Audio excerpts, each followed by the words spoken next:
polymaths and polymathic people. I just got an idea. I was out there doing some paperwork and I came across some notes I had written a long time ago because I'm thinking about polymathy a lot. It's been like that for about a decade on a daily basis. And I had a note about fear. And here's the thing. When we have problems that we don't know the answer to, when we have problems where there's uncertainty about how things are going to turn out, it can elicit a fear response in us. And that fear response can make us want to get to a conclusion quickly, to not sit with the discomfort and learn from it.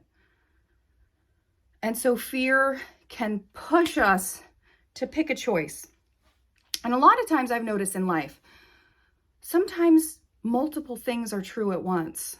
Like sometimes the left is a little bit right and a little bit wrong, and sometimes the right is a little bit right and a little bit wrong, or some combination thereof. Or this group is a little bit right and a little bit wrong, and that group is a little bit right and a little bit wrong. But what we tend to do to be mentally lazy, to have mental heuristics, is we will want to pick a side quickly so we can let go of that discomfort of the uncertainty. But to really learn your way to a solution, you got to understand all the parts and all the perspectives. And that means you have to sit with uncertainty. You have to sit with learning. You have to sit with not knowing. But guess what? When you can get comfortable with being uncomfortable, that's to your advantage. That means you can do hard things. That means you can add value in new ways.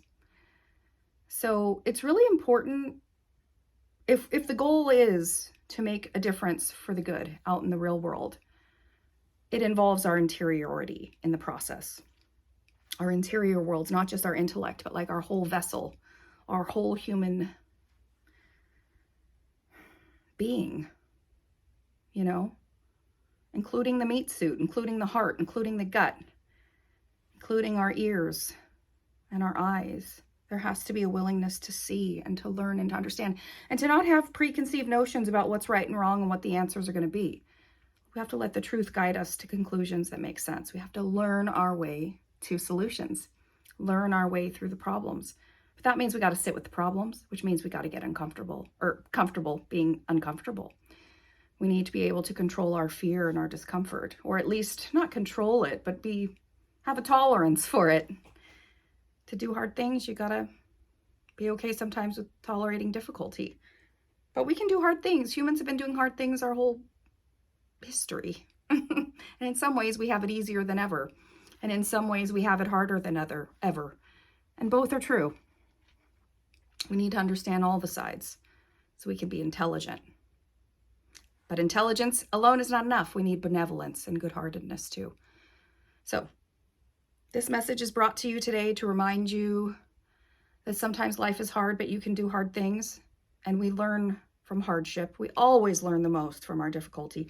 And it sucks when we're in it. I've been in difficulty for a while myself, feeling ready for a break and ready for a change of pace. And I sense it coming now. I sense things are getting better now. But life's hard for a lot of us right now. But that's not a reason to give up. We have to learn to tolerate discomfort and keep trying and keep going and keeping at it so we can reach our goals, and do good things in the world. All right, that's all for now. Bye, guys.